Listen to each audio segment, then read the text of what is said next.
My name is Jessica Hale, and at my graduation, just seconds before my name was about to be called, my parents leaned in and said, "You'll never make it without us." Then they stood up and walked out right before the applause, right before the cameras turned my way. I stood there smiling for the crowd, pretending it didn't hurt, but the truth is, that moment burned itself into me. 10 years later, I walked into the boardroom of their company not as the forgotten daughter they left behind, but as the founder of the firm they'd just signed a $40 million contract with. Have you ever been abandoned in the very moment someone was supposed to be proud of you? And where are you watching this story from? What city, what time, so I'll know you're here with me tonight? I was born and raised in Fairview, a small Midwest town.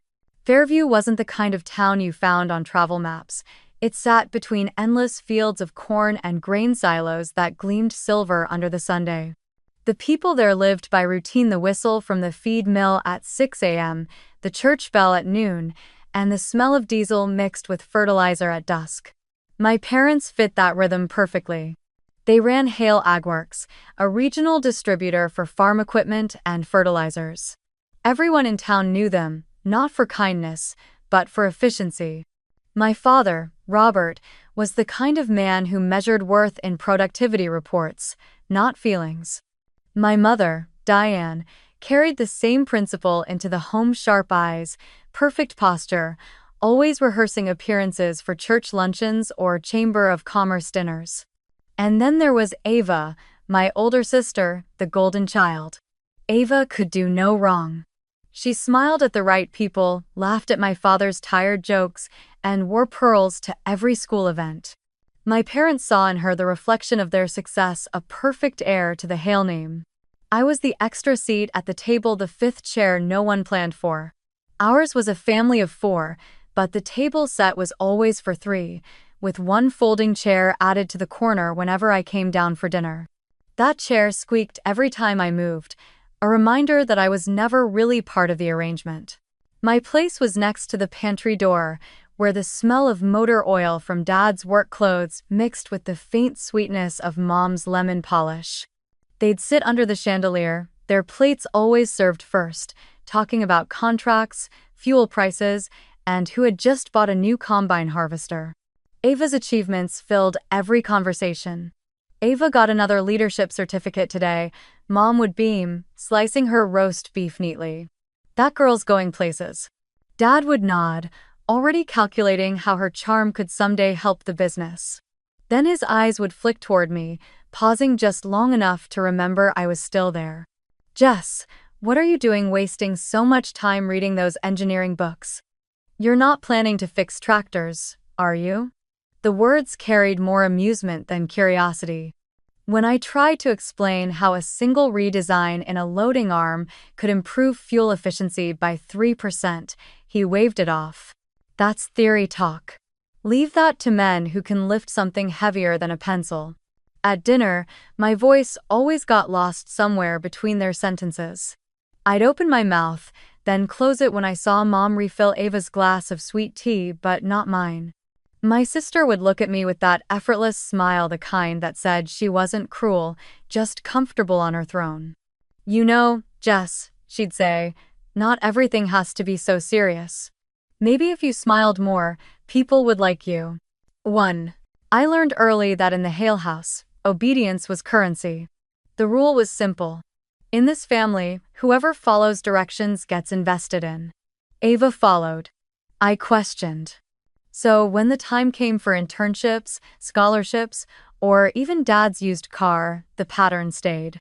Ava got the keys. I got the folded chair. Still, I watched everything.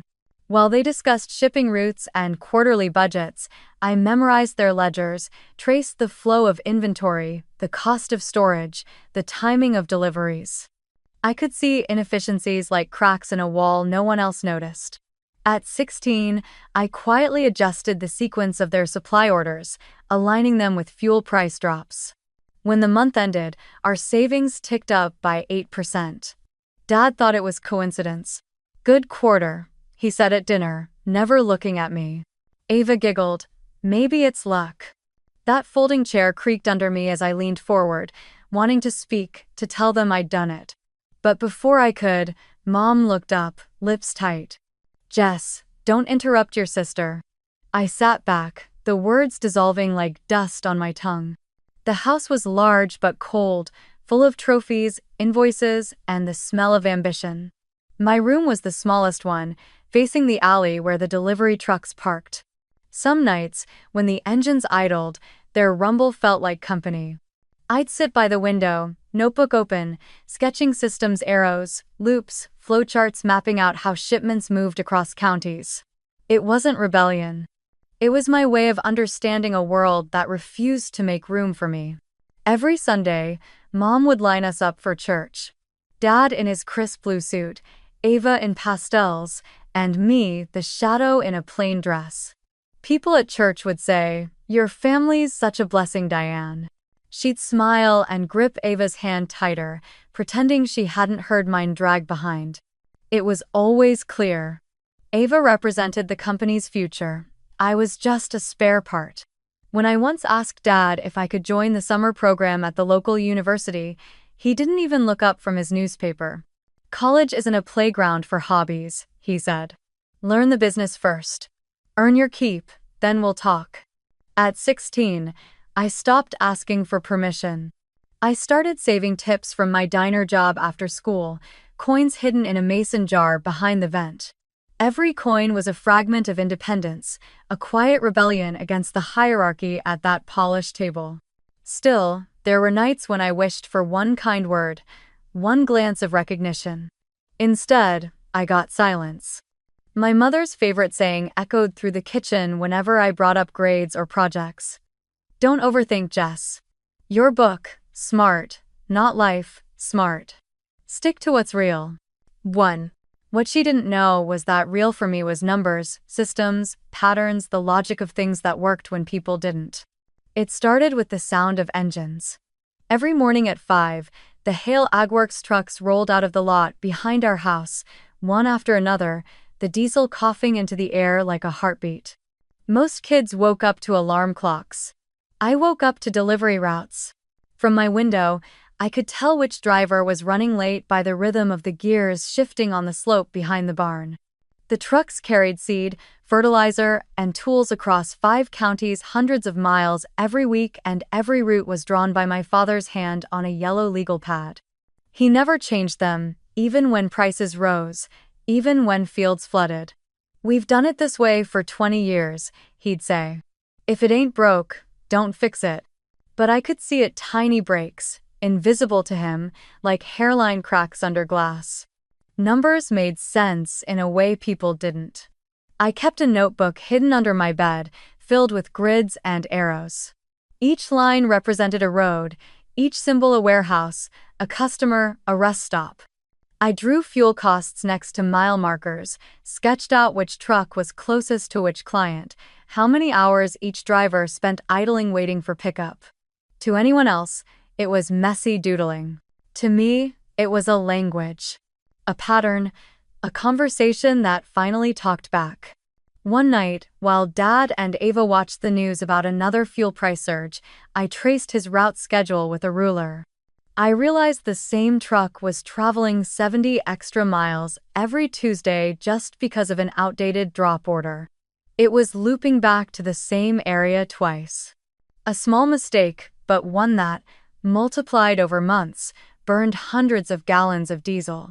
I redrew the order, rearranging 3 deliveries, cutting the mileage by nearly 100 per week. I printed it out and slid it under his office door before bed. The next week, I overheard him in the kitchen, bragging to Mom. "Strangest thing," he said, stirring his coffee. "Last week's deliveries ran smoother. Must have been the drivers finally learning efficiency." I didn't say anything. I just smiled into my cereal bowl. That small, quiet satisfaction knowing something I changed actually worked kept me going for weeks. But I couldn't help wanting him to know. So one night at dinner, when Ava was showing them her debate trophy, I said softly, "Dad, about the new routes. I adjusted the schedule last week, that's why." He looked up, fork in hand, half a smirk on his face. You adjusted my schedule? Yes. I ran the numbers. We were wasting almost 100 miles a week. Jessica, he interrupted, setting his fork down. I don't need a child teaching me how to run my business. Mom chuckled, more to fill the silence than to comfort me. Don't be offended, honey. Your father's done this for decades. He knows what works. I nodded, even though my throat had tightened so much I couldn't breathe. Across the table, Ava tilted her head with a look that said, "You should have known better." Later that night, I sat in the garage, staring at the trucks lined up like sleeping animals. The smell of oil and iron filled the air. I pressed my hand against one of the fenders and whispered, "You knew, didn't you?" The machine didn't answer, but the metal still held the warmth of the day. It was the only thing in that house that seemed to remember my touch. The next few months became my quiet experiment. I watched, listened, and took notes on everything: the timing of deliveries, the rate of equipment breakdowns, even the way weather patterns delayed certain shipments. I could predict when the north silo would overflow or when the fertilizer demand would spike before planting season. Dad called it luck. I called it reading the flow. At school, I gravitated toward physics and math, the only places that felt like home. I stayed after class to ask my teacher about optimization models. She lent me an old college textbook on systems engineering, its pages yellowed and full of equations I didn't yet understand. But I loved them. Each formula was a promise that chaos could be organized. I copied them down in my notebook at night, whispering the words like a prayer. When the annual county science fair came around, I submitted a project called Streamlining Distribution Routes for Local Agriculture. I built a small simulation with colored pushpins representing delivery points and strings showing routes optimized for fuel and time. My teacher said it was the most advanced submission they'd seen in years. But when Dad showed up to see it, he scanned the display, unimpressed. "So you're telling me you spent 3 weeks playing with yarn?" I opened my mouth to explain how the algorithm reduced total miles traveled by 15%, but he'd already walked off to look at Ava's friend's baking robot project. The judges gave me a second-place ribbon. I didn't care about the placement. What I cared about was the little piece of paper they handed me afterward, an invitation to apply for a summer program at the State University's engineering department. For the first time, I thought maybe I could build a future that didn't need my father's permission. That night, at dinner, I showed them the letter. They want me to attend a pre-engineering program this summer. It's competitive, but... Mom cut her steak with delicate precision. "How much does it cost?" "Almost nothing," I said quickly. "They cover most of it. It's a scholarship." Dad didn't look up from his plate. "That's in the city, right? 100 miles away?" "Yes." He took a sip of his drink. "You're better off spending the summer learning the family business. College doesn't teach reality." "But it's not college," I tried, my voice small but steady. "It's just a program." "Jessica." His tone was final. "Enough." The conversation ended there, like everyone before it. But that night, when everyone went to bed, I sat by my window again, watching the trucks roll out for another early run. Their headlights formed lines across the fields, glowing like veins carrying life through the town. And somewhere in that pattern, between the hum of engines and the rustle of corn, I made myself a promise. One day, I'll design a system that works better than all of this. One day, I'll prove that reading the flow is worth something. The next morning, I woke early and slipped the science fair ribbon into my notebook. It wasn't just paper, it was proof that I could see what they refused to see. And someday, those same routes that carried their trucks across the Midwest would carry my name further than they ever imagined. The letter arrived on a Tuesday, tucked between utility bills and fertilizer invoices. The envelope had the State University seal pressed in gold. I remember the tremor in my hands as I tore it open right there on the porch, with the hum of trucks warming up behind the house. "Congratulations. We're pleased to inform you that you've been accepted into the College of Engineering, majoring in industrial and systems engineering. The words blurred and reformed as I read them again and again, like proof that the impossible had finally bent in my favor. I ran inside, still holding the letter, leaving a trail of dust and diesel smell on the kitchen tiles. Dad was at the table going over payroll sheets, glasses perched low on his nose. Mom was slicing peaches into a bowl, every movement sharp and efficient. I got in, I said, out of breath. The University Industrial and Systems Engineering. They offered me a partial scholarship. For a moment, neither of them spoke. Then Dad looked up slowly, his pen tapping the edge of the table. And how much is the other part? They said there's financial aid I can apply for, I explained quickly. And I can work part-time. He cut me off. Work part-time where? You think you can study and live on air? That city will eat you alive before you even start.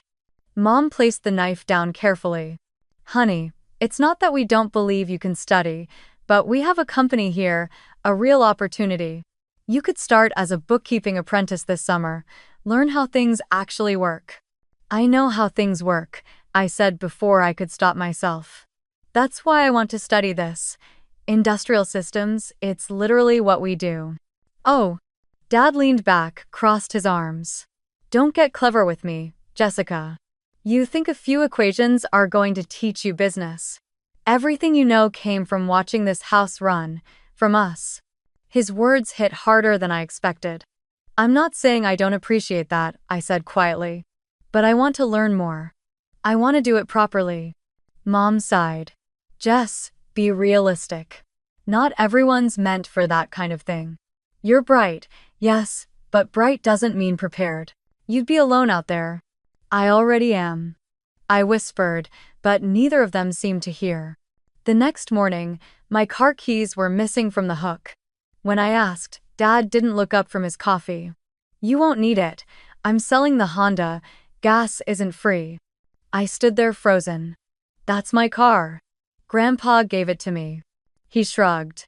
He gave it to the family, and the family decides what's useful. Later, I checked my bank account. The joint savings I'd been adding to with diner tips emptied. Transferred for safekeeping, the note read. I confronted Mom that night. You took my savings? She didn't even look guilty. We're protecting you from yourself. College debt ruins people. We're doing this for your own good. I wanted to scream that control wasn't protection, but my throat locked. They didn't see me as ungrateful. They saw me as naive, someone who needed to be managed. For the next week, the acceptance letter sat on my desk, the gold seal dulled by fingerprints. Every time I looked at it, I heard my father's voice. Without us, you'll never make it. The words had become a kind of curse, both a warning and a challenge. One evening, Ava came home from her internship at the company, glowing in her new navy blazer. She dropped her bag on the counter and smirked. You're still thinking about that college thing? I didn't answer. She leaned against the fridge, arms crossed. Dad says you'll thank him later. Honestly, Jess, not everyone needs a degree to be useful. Look at me. I did look. She was perfect in their eyes, polished, obedient, molded into the next Hale face. You're right, I said softly. Not everyone does. That night, I packed a small bag, 2 shirts, jeans, my notebooks, and the folded letter. I didn't have a plan, just a pulse that said go. I slipped out before dawn, the house still dark. As I passed the garage, I ran my hand along the truck's fender one last time. The metal was cold, unfeeling, but steady, everything my parents weren't. By sunrise, I was on the highway with the $10 left in my wallet. I didn't know where I'd sleep or how long I'd last, but for the first time, the silence around me didn't feel like absence. It felt like space room to build something new. A few days later, Mom called. Where are you? She asked, her voice tight. I'm fine, I said. I'll figure it out. Don't be ridiculous, she snapped. You'll come home right now. This stunt doesn't impress anyone. I'm not trying to impress you, I said quietly. I'm trying to live. She exhaled, cold and sharp. You think you can make it without us? You'll learn the hard way, Jessica. Her words echoed in my ear long after she hung up. I stood at a bus stop, letter folded in my hand, the same way I'd held the program at graduation. The edges were already soft from use, but I couldn't let go. Somewhere inside me, something shifted.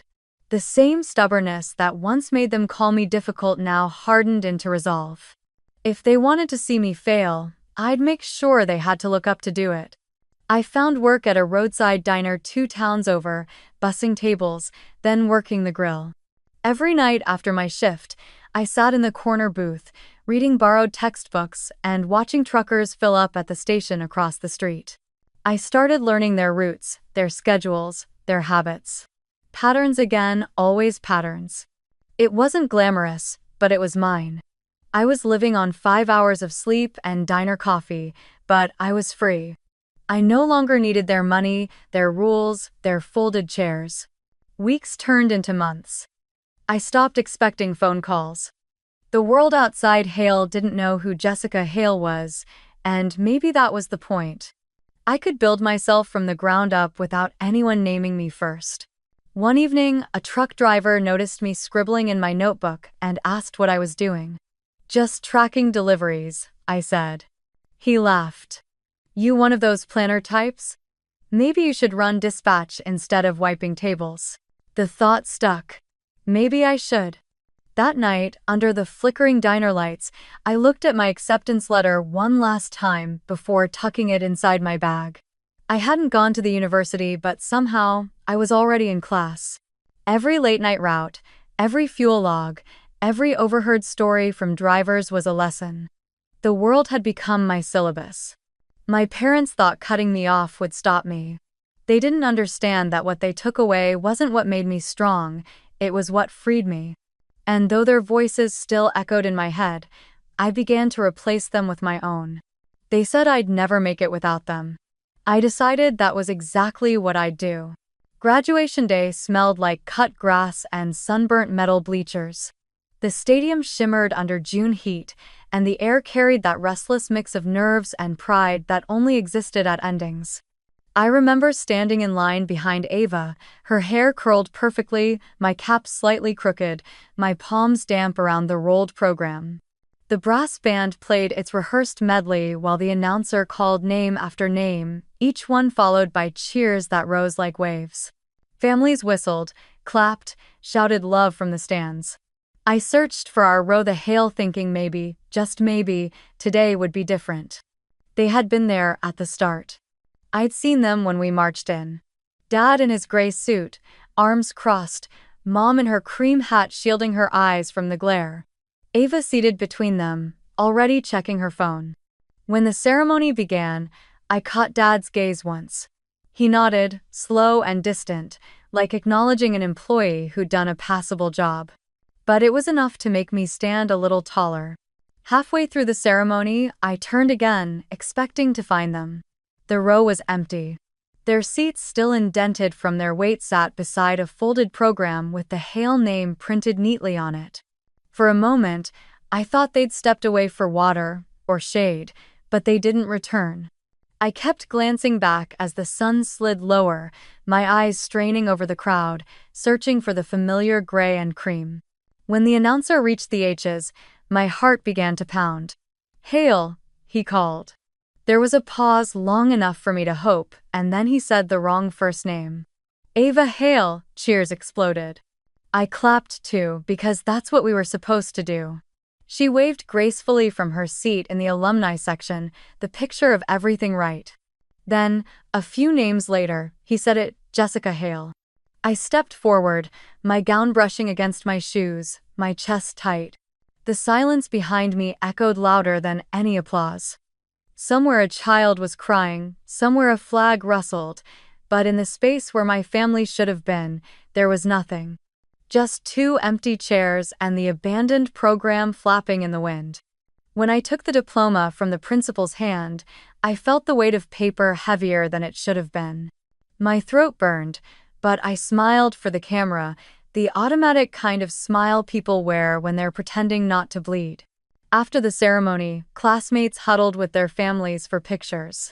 Moms cried, dads laughed, Flashes popped like fireflies. I stood off to the side, the diploma pressed against my chest. I held a cheap fountain pen I'd bought the week before, thinking I'd ask Dad to sign the inside of my program something sentimental, something to keep. It was smooth, dark blue, the kind of pen that made even messy writing look elegant. I turned it in my hand, imagining what his signature would look like next to my name. Then, as if the universe wanted to underline the moment, the pen slipped through my fingers and hit the floor. The sound was sharp, final. When I bent to pick it up, the nib was cracked, ink leaking down the barrel like a vein. I stared at it for a long moment before whispering, "Figures." The stadium slowly emptied. Teachers stacked chairs, parents carried bouquets and balloons. By the time I walked out the gate, the parking lot was almost bare. Our family SUV was gone. Only the faint smell of gasoline lingered in the warm air. I sat on the curb for a while, the broken pen in one hand and my diploma in the other. The edges of the paper cut faint lines into my fingers. The sky turned the color of old copper, and in that fading light, I understood something simple and devastating. They hadn't left because they were disappointed in me. They'd left because they'd already decided I didn't matter enough to stay. That night, I walked home alone. The streets were quiet, the sound of my shoes against the sidewalk steady, rhythmic, like punctuation. The house lights were off when I arrived. On the kitchen counter was a note in my mother's neat handwriting. "Dinner's in the fridge. We'll talk tomorrow." No congratulations, no mention of the ceremony. Just instructions. I heated the leftovers in silence. The hum of the microwave filled the room like static. On the fridge, the family calendar still had Ava's internship dates circled in red. My name wasn't written anywhere. When I finished eating, I went to my room and opened the diploma again. The ink on my name shimmered faintly under the lamp.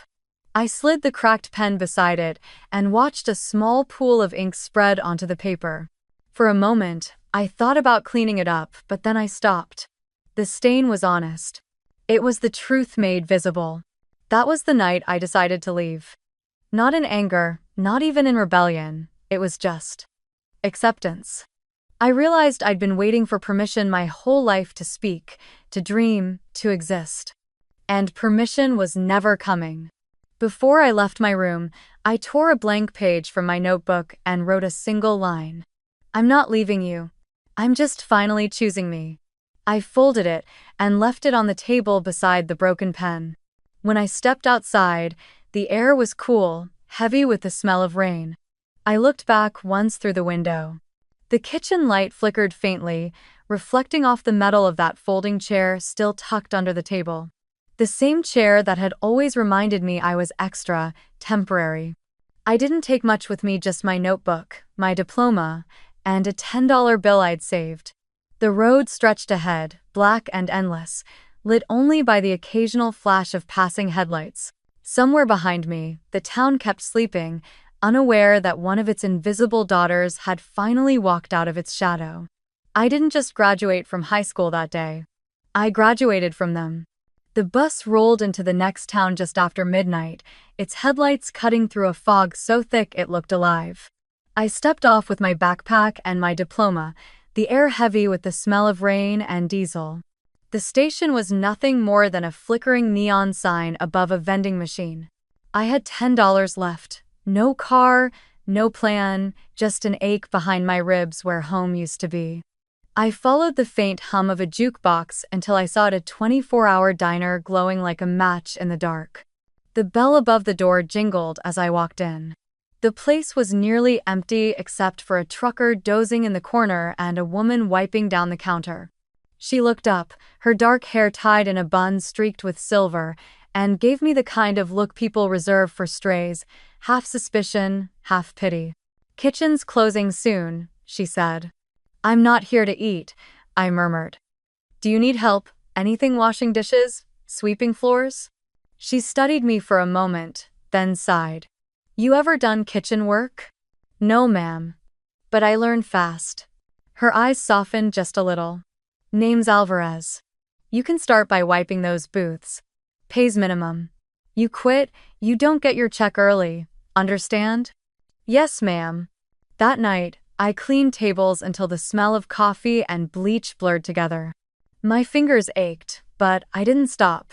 When the last customer left, Miss Alvarez tossed me a towel and pointed toward the back. There's a cot behind the storage crates, she said. Don't make it a habit, but it's warm. That cot became my first home. I folded my graduation gown for a blanket and tucked my backpack under my head.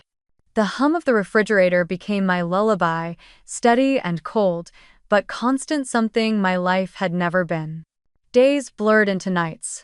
I worked the late shift, refilling mugs for truckers, wiping down counters, and memorizing their routes when they talked about deliveries.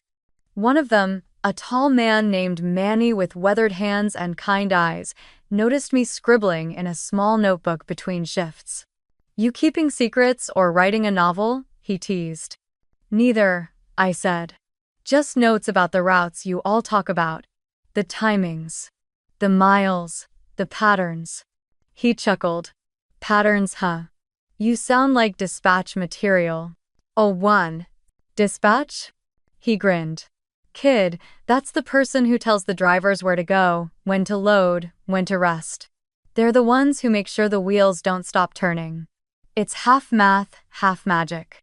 Something sparked inside me. Math and magic, that was exactly what I'd always loved.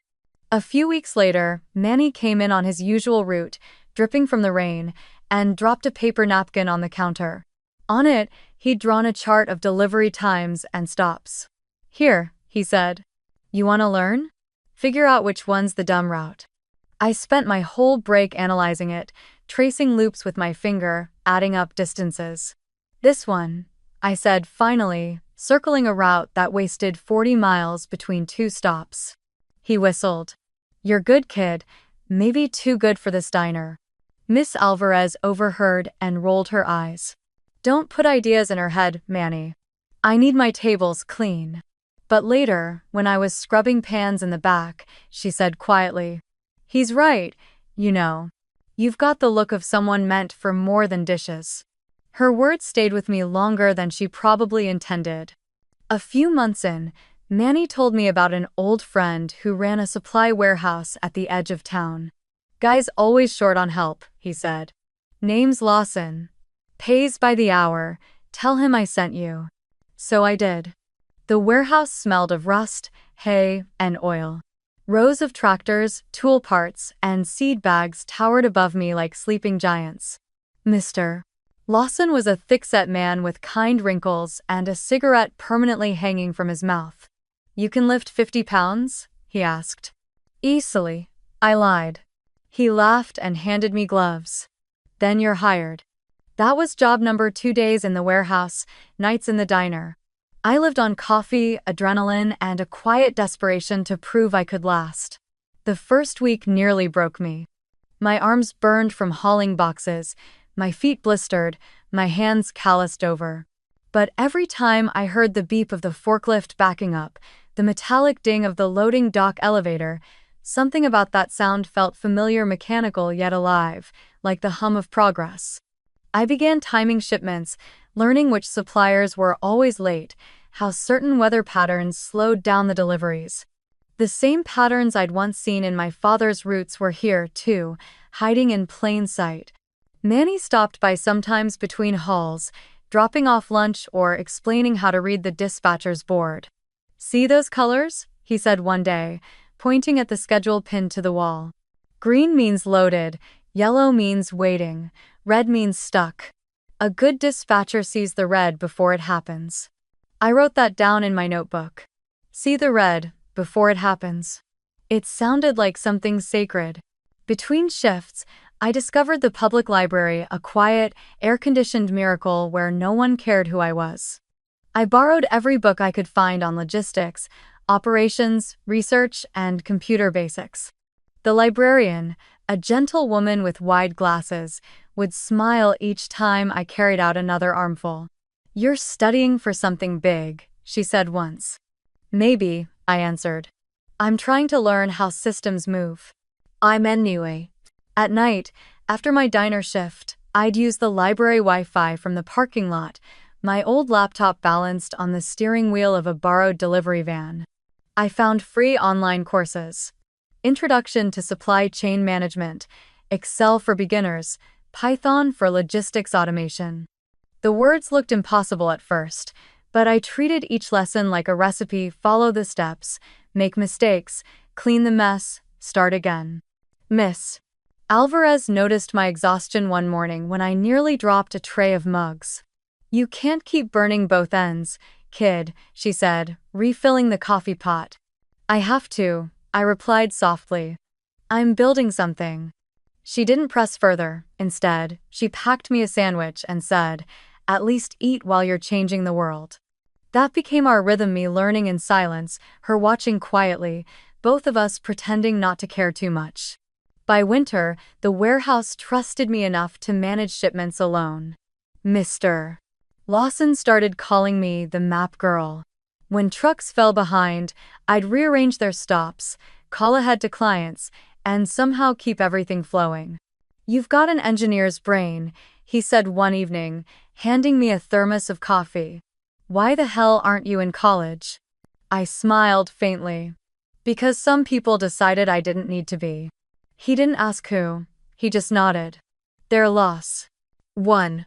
That night, as I watched the last truck disappear into the horizon, its taillights blinking like red stars, I thought about that phrase, their loss.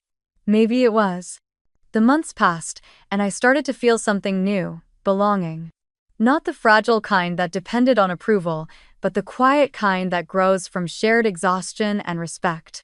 Miss Alvarez, with her sarcasm and warm eyes. Manny, with his coffee-stained jokes. Lawson, with his gruff faith. None of them asked for explanations.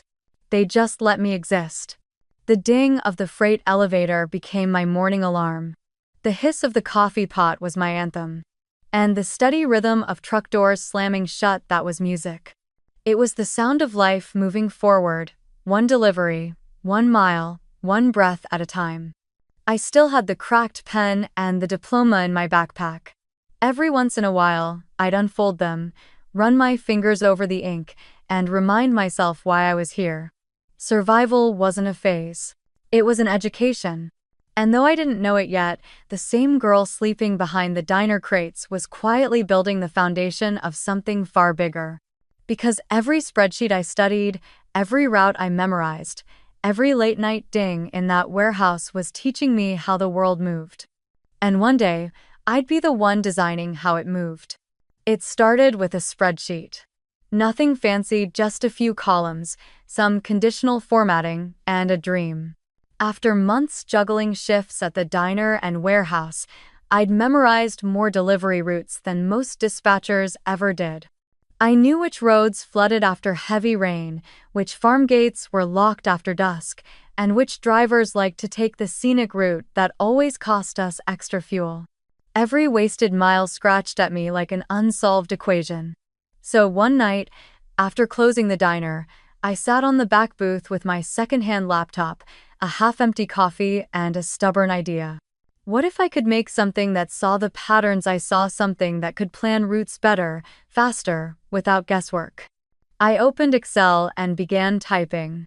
Customer names, addresses, distances between stops. Then came time windows, fuel costs, and delivery weights. The cells filled up like a city of numbers, and before I knew it, I was building formulas, calculating shortest paths, looping in constraints, rearranging sequences to minimize total miles. It was crude, but it worked. For the first time, the map wasn't just in my head, it was on the screen. I showed it to Mr. Lawson the next morning. He was hunched over a shipment manifest, cigarette dangling from his lips, the usual storm of paperwork spread across the desk. "What's this?" he asked when I slid the laptop toward him. "Something I've been testing," I said. "It predicts which delivery order saves the most time and fuel." He raised an eyebrow. "And how do you know it's not junk?" I clicked the run button. The sheet flickered, then highlighted an optimized route. "Because yesterday, truck 4 drove 73 miles. If we follow the sequence today, It'll only be 59. He stared at me for a long second, then grinned. You're serious? Dead serious. He smirked, leaning back. Fine. If it works, you're buying the next round of coffee. It worked. By the end of the week, he was spending 18% less on fuel. Turnaround times improved, drivers were back earlier, and for the first time since I'd started, the warehouse didn't sound like chaos by noon. Lawson slapped the hood of a truck one morning and said, Jess, whatever that spreadsheet of yours is, it's black magic. You should patent it. I laughed. It's just math. He shook his head. Math that makes me money is magic. Word spread faster than I expected. A farmer who delivered grain to us asked if he could try that fancy calculator too. Then another and another. Within a month, 3 farms, 1 fertilizer distributor, and even a small tractor painting shop were paying me small monthly fees $10, $20, $50 to help plan their deliveries. I called it route consulting, but really it was just me, a laptop, and a growing obsession. I spent nights watching YouTube tutorials on Python, learning how to make Excel talk to code. Once I figured out how to automate distance calculations using open-source map APIs, the tool became more than a spreadsheet. It started feeling like the skeleton of something bigger. Still, I knew I was hitting a wall. I needed guidance, something beyond online tutorials. That's when I met Miss Patel. She was an adjunct professor who hosted free mentoring sessions for women in tech through an edX forum I'd stumbled upon. Her first message was short but kind. Your idea has potential, but Excel is training wheels. You need to think in systems. We started meeting virtually every Sunday night, her in Seattle, me in the back booth of Alvarez's diner with my laptop balanced between ketchup bottles. She made me rebuild everything from scratch this time using Python scripts, linear programming, and real optimization logic. It was brutal. For every solution I thought was perfect, she'd say, good. Now break it, find where it fails. Weeks turned into months. Between my 2 jobs, I barely slept. I coded on breaks, tested formulas during deliveries, and fixed bugs on napkins while wiping tables. But the tool kept improving. It could now handle multiple trucks, balance weight loads, and even predict bottlenecks. I named it GridPath. Because for the first time, I wasn't lost, I was mapping my own grid, 1 line of code at a time. When I told Miss Patel about the name, she smiled through the webcam. That's a good one, she said. You're building not just routes, Jessica. You're building pathways for yourself, and for everyone who thinks they don't belong in this field. Her words hit me harder than she probably knew. By late spring, GridPath was running clean. It didn't just predict efficiency, it proved it. I used data from Lawson's warehouse and Manny's delivery logs as test cases, generating reports that showed real, measurable savings. 18% less turnaround time, 15% fuel reduction, 30% fewer idle hours. One afternoon, I printed the results, highlighted the numbers, and pinned them to the wall behind my bed. For the first time in my life, I didn't need anyone to tell me I was capable. The proof was in black and white. When I presented the new version to Lawson, he stared at the charts, whistled low, and said, "You're gonna outgrow this place, kid." Devin. "I'm just getting started," I said, grinning. He wasn't wrong. Soon, the small businesses around town started talking. The grain co-op wanted a demo. A hardware store asked if I could help with supply routes. I didn't even have an official company yet, just a Gmail address and a PayPal link, but somehow I'd become the go-to logistics girl of rural Indiana. I remember one Saturday morning, sitting in the diner during the quiet hour between breakfast rushes. "Miss?" Alvarez poured me a cup of coffee and said, "So, you're a CEO now, huh?" I laughed. "More like a girl with a laptop and too much caffeine." She smirked. "That's how most CEOs start." That night, Manny stopped by for pie after his route. He leaned across the counter and said, "You know, Jess, every driver in the county's talking about your thing. Grid something?" "GridPath," I said, pretending not to blush. Right. Whatever it's called, it's saving my guys real money. You ever think about taking it beyond these farms? I shook my head. It's not ready. He grinned. Neither are half the things that change the world. That line stayed with me. By the end of the year, I had 5 paying clients and a sense of direction stronger than any map I'd ever drawn. Miss Patel helped me enroll in a certification program in logistics through a university partnership remote, part-time, fully funded. I studied at night, coded at dawn, worked all day. My life had become a relay of workstations: the diner counter, the warehouse desk, the library table. Still, every time the freight elevator dinged, every time a truck door slammed, I felt that same thrill, the sound of motion, of something becoming real. I started sketching the idea for a web platform version of GridPath, a real dashboard with accounts, route visualization, and live updates. I didn't have the money to build it yet, but I had the blueprint. I taped it above my bed, next to the ink-stained diploma and the broken pen I still carried like a relic. Sometimes, I'd stare at that wall and whisper to myself, this is where it starts. Because deep down, I knew GridPath wasn't just a program, it was my rebellion coded in logic. Every formula was a sentence rewritten from my father's voice. Every efficiency gain was a mile further from that empty seat at graduation. And the best part? No one could take it away. By the second year, GridPath had grown beyond the back booth of Alvarez's diner. What began as a fragile Excel sheet held together by coffee and willpower was now a living platform with dashboards, logins, and actual clients. I still worked nights at the warehouse, but my breaks were spent answering emails from farm co-ops across the Midwest who'd somehow heard about the routing girl with the magic software. I goed. The turning point came in the spring, during planting season, the industry's annual chaos. Every truck in 3 states seemed to be on the road, every silo overflowing, every fuel tank crying empty. Lawson called one night, his voice crackling through the line. Jess, these guys from the regional ag cooperative need help. 7 states, hundreds of farms, they're drowning in logistics. I froze. 7 states? That's not a test run, that's an entire ecosystem. He laughed. Then it's your kind of problem. The next morning, I drove 6 hours to meet the co-op board in a bland conference room lined with coffee stains and faded maps. Their chairperson, a sunburned man named Clyde, looked skeptical as I set up my laptop.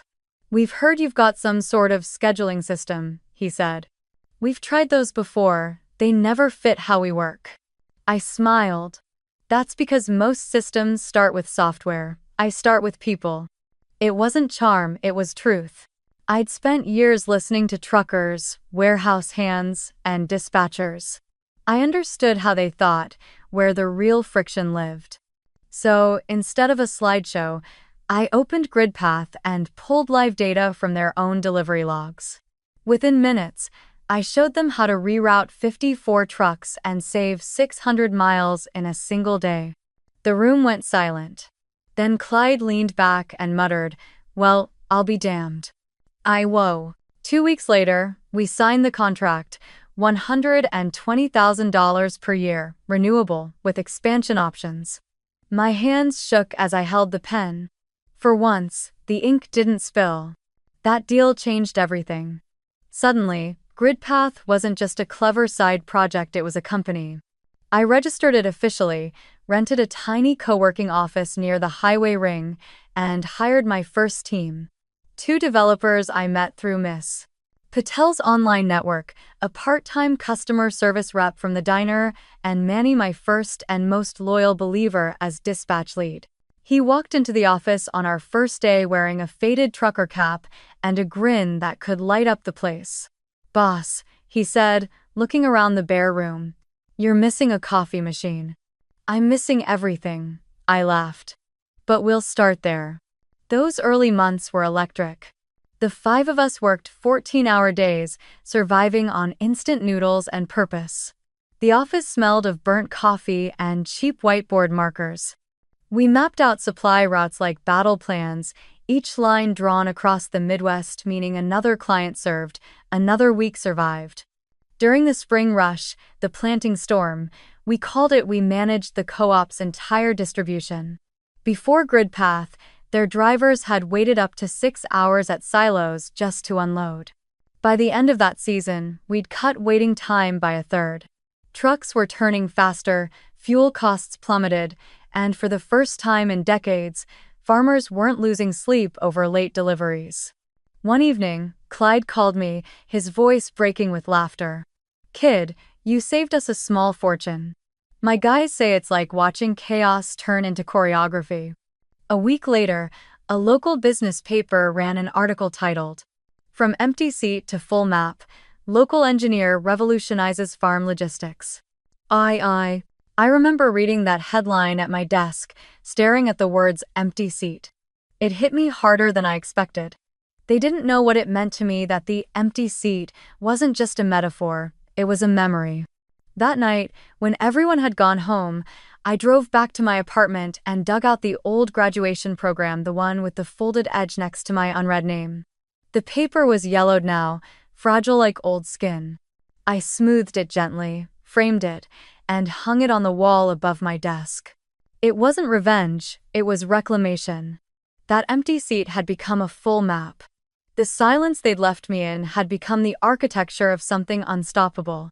Manny walked in the next morning and pointed to the frame. "That your graduation thing?" "Yeah," I said softly. "They left before they called my name." He frowned. "Their loss." "Yeah," I said, smiling faintly. It was. The more clients we took on, the faster the company grew. Small-town warehouses became statewide networks. Co-ops became corporate suppliers. What once took me nights of manual planning was now handled by GridPath's algorithm in seconds. Still, I refused to forget where we came from. Every new hire had to spend their first week shadowing a truck driver, eating at diners, talking to real workers, the people who made the system breathe. "You can't fix a supply chain you've never touched," I told them. Miss Alvarez came by one afternoon to see the office. She looked around at the whiteboards covered in route diagrams and said, "You always liked cleaning messes, huh?" I laughed. "Still do." She smiled and placed a small cross pendant on my desk. "For good luck," she said. "Though I doubt you need it anymore." But part of me did need it. Because as the success stories piled up, so did the pressure. I was now running a business that reached across 7 states. Every mistake cost real money. Every decision echoed back through hundreds of drivers and farmers who depended on me. Sometimes, late at night, I'd sit in that office alone, the faint hum of servers filling the silence, and stare at the framed graduation program. The crease through my name looked like a scar, ugly, permanent, but proof that I'd survived. One Friday evening, after we wrapped another rollout, Manny clinked his coffee mug against mine. "You realize what you did, right?" he said. "You built something no one believed you could. From scratch, out of thin air." I looked at the map glowing on the screen, lines connecting states like arteries feeding a living system. "No," I said. "I built it out of silence." He didn't get it fully, but he smiled anyway. The truth was, GridPath wasn't just software. It was every unanswered question, every ignored idea, every time someone said, "Stay in your lane." I'd taken all of it and turned it into an empire of motion. I still didn't have a car of my own, but I had a fleet moving under my command. And deep down, though I didn't yet know how soon, the road I'd built was already leading back to the people who'd once told me I'd never make it. The first time I saw my name in a national trade journal, it didn't even feel real. The headline read, "GridPath optimizes the Midwest's agricultural supply chain." The article called me Jessica Gray, founder and CEO, and detailed how our routing algorithms had slashed costs and emissions across 7 states. Seeing Gray, instead of Hale, was more than a name change, it was a rebirth. My old name carried ceilings, expectations, and the echo of slammed doors. Gray carried nothing but freedom. The story spread fast. Bigger clients started calling. The platform's data network expanded from local co-ops to regional distributors, and for the first time, we were turning down contracts instead of chasing them. Investors reached out, too, some offering partnerships, others trying to buy us out entirely. I said no to all of them. I wasn't building GridPath to sell it, I was building it to last.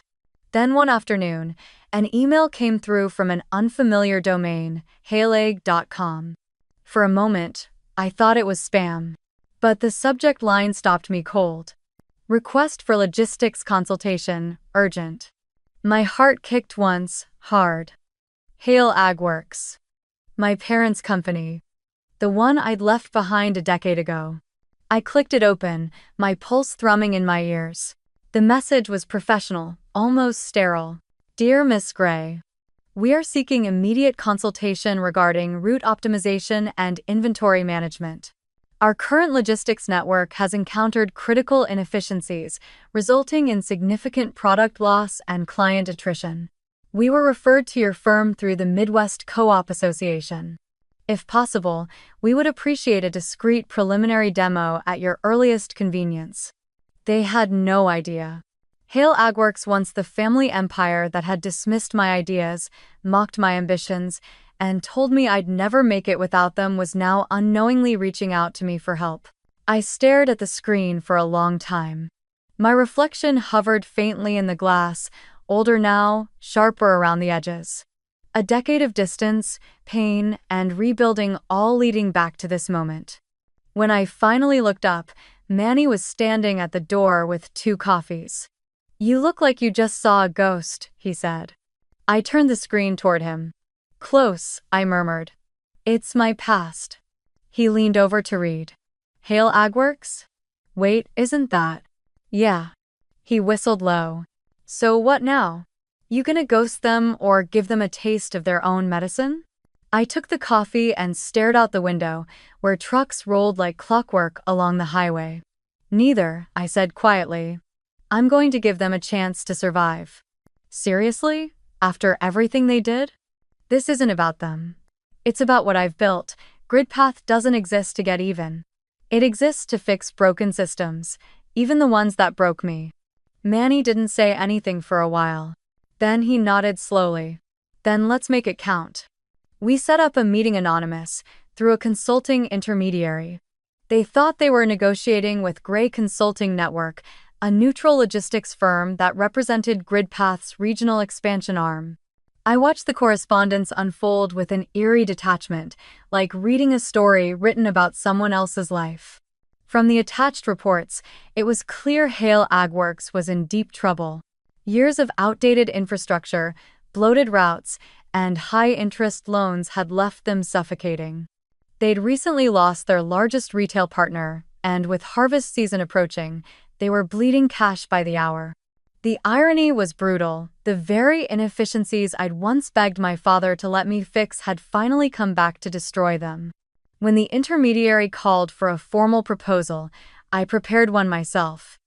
Every line of it precise, deliberate, and clean. Proposal: Hale AgWorks X GridPath Logistics Solution 3-year partnership. Scope: full-scale optimization of transport, warehousing, and supplier coordination across 12-state network. Value: Patrzeć, 0 total, software license, network integration, infrastructure upgrade. Terms: ROI and KPI targets tied to cost reduction and delivery performance. Optional clause: GridPath holds a 35% equity acquisition right if KPIs are achieved within contract period. When I finished drafting it, I sat back in my chair and exhaled. It wasn't revenge, it was evolution. This deal wasn't just going to save their company, it was going to bring my life full circle. Before sending it, I called Miss Patel. I need your eyes on something, I said. She looked over the proposal and gave a small smile. Very strategic, she said. They'll think they're saving themselves, but really, you're giving them a choice: adapt or disappear. That's the idea. And you'll go in person? She asked. Yes, I said. But not as Jessica Hale. As Jessica Gray. She nodded. Then you're ready. The week before the meeting, the local business paper ran another feature about us, our expansion into new markets, our sustainability initiatives, the ripple effect of GridPath's tech. I didn't plan it, but the timing was poetic. The same article that had started our rise would now be the breadcrumb leading them straight to me. A few days later, our COO walked into my office with a grin. They accepted the offer, she said. They want a live demo next Monday in their headquarters. I froze for a second, staring at the framed program on the wall. The bent edge by my name caught the afternoon light. Hale Agworks. The place where my voice was dismissed. The house that told me I'd never make it without them. Now, they were paying $40 million for my solution under my new name. Confirm the meeting, I said. And make sure they spell Gray right. Manny raised his mug from across the room. You sure about this, boss? Walking back into the lion's den? I smiled. I'm not walking in, I said. I'm taking the elevator. He grinned. Then let's hope it dings loud enough for the whole world to hear. That night, I stayed late, running my hands along the edges of the framed graduation program. 10 years ago, my parents walked out before my name was called. Next week, I'd walk in before theirs ever would be again. This time, I wasn't coming back to be seen. I was coming back to be recognized. The elevator doors slid open with a soft ding. For a second, I just stood there, staring at my own reflection in the polished steel. 10 years ago, that same sound had meant freight lifts and warehouse shifts, the echo of labor and survival. Today, it carried me to the top floor of Hale Agworks, the company that once refused to call my name. The air changed as soon as I stepped out. The hallway smelled faintly of pine polish and stale authority. Frosted glass walls bore the Hale crest in silver. Rooted in family, built to last. I almost laughed at the irony. My heels clicked against the marble as I walked toward the boardroom. Beside me, my COO, Lena, carried the presentation case, and our legal counsel followed with the contract folder. I didn't need to check my reflection to know what they'd see: tailored slate suit, hair pulled back, posture steady. Not the daughter they once ignored. Not the girl who swept floors and coded in diners. At the end of the corridor, a receptionist opened the heavy oak door. Miss Gray, she said softly. They're ready for you. The room was exactly as I remembered: long table, 12 leather chairs, and the head seat slightly elevated like a throne. My father used to sit there, giving orders as if they were commandments. Now, sunlight poured through the glass behind him, throwing his outline into sharp contrast. My mother sat to his right, perfectly composed, though her eyes darted nervously when she saw the team enter. And Ava, immaculate as ever, sat with her tablet open, pretending to review figures she didn't understand. They didn't recognize me. Not at first. I placed my folder on the table, letting the GridPath logo face them. 3 intersecting lines forming a network. My nameplate read Jessica Gray, founder and CEO. Good morning, I began. My voice was calm, measured, the same tone I'd learned to use in boardrooms that actually listened. Thank you for meeting with us. I understand your company's facing significant operational challenges. Our system is here to provide sustainable solutions. My father cleared his throat. Miss Gray, we appreciate your time, he said, formal and clipped. We've reviewed your proposal. It's ambitious. It's effective, I corrected gently. He shifted, perhaps not used to being interrupted. Well, we'll be the judge of that. Lena began the presentation. Graphs bloomed across the screen: shipment costs, inefficiency indexes, potential savings.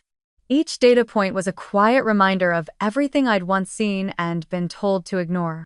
Halfway through, my mother leaned forward.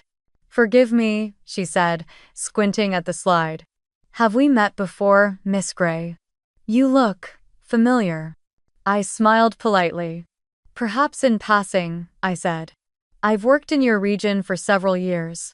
Her eyes narrowed, uncertain. The final slide appeared, Projected savings of 38%, delivery times cut by 42%, net gain in contract recovery exceeding $10 million annually. The room fell silent. Lena closed the laptop. This is the comprehensive rollout under our 3-year, $40 million partnership plan. The contract includes system licensing, infrastructure optimization, and access to our data network. My father nodded slowly, still studying the figures. 40 million, he repeated. That's a substantial commitment. Substantial results require substantial commitment, I replied. Then Ava, my perfect sister, spoke for the first time. And what about oversight? We'd like transparency. You understand, after recent losses, we're cautious about outsiders. I met her gaze. I do understand. Then, almost delicately, I turned the page of the proposal to reveal the final clause. Which is why I've included an option. If GridPath meets the agreed KPIs including cost reduction, delivery compliance, and partner restoration, we will be entitled to a 35% equity acquisition in Hale AgWorks. My father's pen froze mid-spin. Equity? Yes, I said simply. It aligns our incentives. If you thrive, we thrive. If not, you lose nothing but inefficiency. He looked up sharply. We don't hand over our company to consultants. You wouldn't be handing it over, I said. You'd be saving it. Something in my tone must have hit him wrong, because he leaned forward, studying me more closely. Tell me, Miss Gray, he said, voice colder now. Why do I get the feeling you've been waiting for this moment? For the first time, I allowed the corner of my mouth to curve. Maybe because I have. His brow furrowed. Ava tilted her head, eyes widening slightly. Wait, she began. I reached into my briefcase and pulled out a pen, sleek, silver, engraved with GridPath technologies. I placed it gently on the table. You once told me I'd never make it without you, I said quietly. But I did. And now, you're the ones who need my signature. My mother's hand flew to her mouth. My father's jaw went rigid. Ava whispered. Jessica Gray, I corrected softly. Founder and CEO. For a long time, no one spoke. The silence stretched, brittle and sharp. Finally, my father sat back, masking disbelief with control. We're here for a solution, he said stiffly, retreating to professionalism. Not history. I met his eyes, steady and unflinching. Then it's convenient I brought both the solution for your company and the history you tried to erase. The room was silent except for the faint hum of the projector. I opened the contract to the signature page. $40 million, I said. Licensing, rollout, and network integration. You'll have full operational support within 6 months. If we meet the KPIs, the equity clause activates automatically. He stared down at the document, but his hands didn't move. I could see the conflict in his eyes, pride and desperation warring under the weight of failing numbers. Finally, he muttered, "Let's proceed." I nodded, uncapped my pen, the upgraded version of the one that had cracked on graduation day, and placed it neatly beside the dotted line. The soft click echoed through the room. As I signed, the world seemed to still. The scratch of ink on paper filled the air like thunder disguised as whisper. When I was done, I looked up at him and said quietly, 10 years ago, my name wasn't called. Today, I call it myself on your contract. No one breathed. The hum of the city outside filled the silence, the faint ding of an elevator sounding in the distance, the same sound that had once meant failure, now marking ascension. I slid the signed document toward him and stood. Welcome to GridPath, I said. We'll be in touch for the rollout. As I turned to leave, my mother's voice cracked. Jessica, wait. I paused by the door, looked back once, and smiled gently. You were right about one thing, I said. Without you, I wouldn't have made it here. Then I walked out, the echo of my heels mixing with the steady ding of the elevator, the sound of closure, of history rewritten in ink. 6 months later, the numbers spoke louder than pride ever could. Hale Agworks had not only recovered, it was thriving. Delivery times were down by 44%, overhead costs had dropped by nearly half, and their retail contracts, once circling the drain, were now reinstated. The board called it a miracle. I called it mathematics, teamwork, and accountability, things they'd once refused to see in me.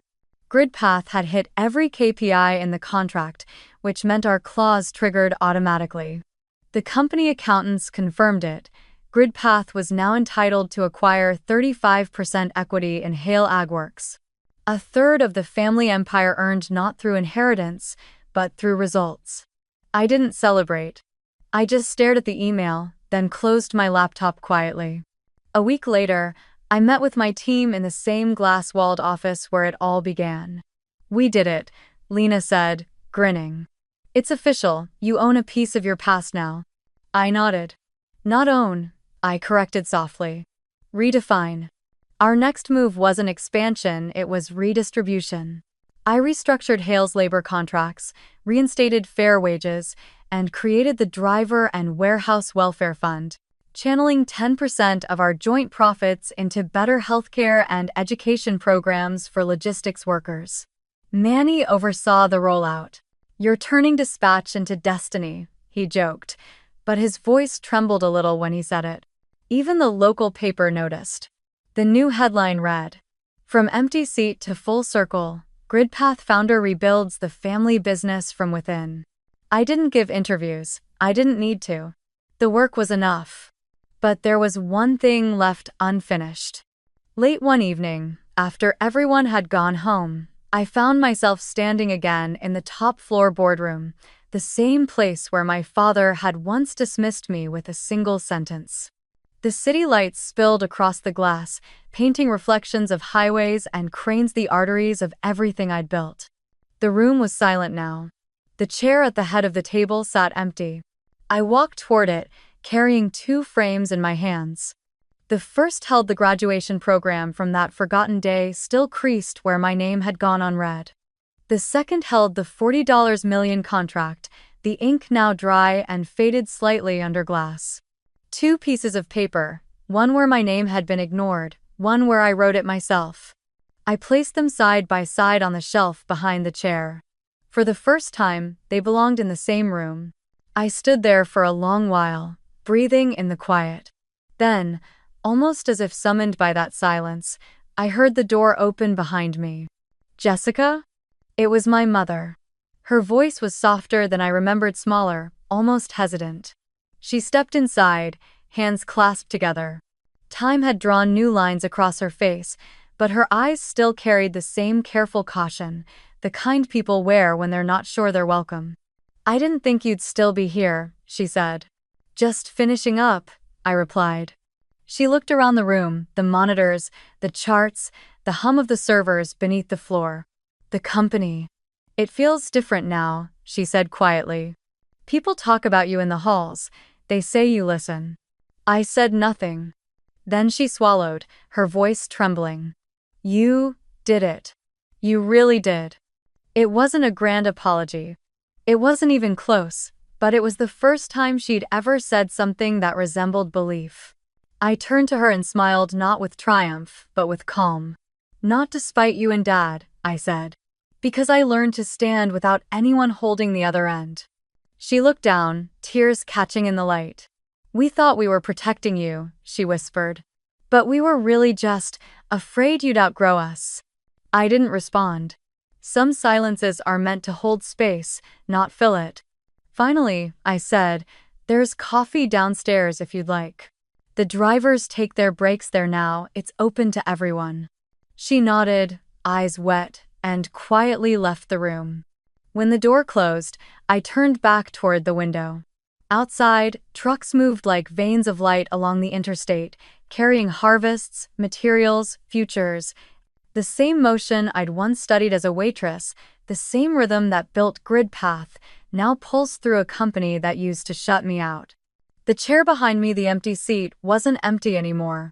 Not because I'd taken it, but because I'd changed what it meant to sit there. I glanced once more at the framed papers. The past and the present, side by side. One represented silence. The other, voice. Under my breath, I whispered, "If they don't call your name, build something that forces the world to read it." The city answered with its own rhythm, trucks humming, streetlights blinking, engines rising and falling like breath. It was the sound of systems alive, of second chances running on schedule. As I left the room, the elevator dinged the same note that had followed me through every chapter of my life. I smiled at the sound. This time, it didn't echo emptiness, it echoed arrival. And as the doors closed, I thought of all the others sitting in the crowd somewhere, waiting for their names to be called. Have you ever had your own empty seat moment when the people who should have been proud simply weren't? Tell me where you're watching from. Because wherever you are, you're not sitting alone anymore.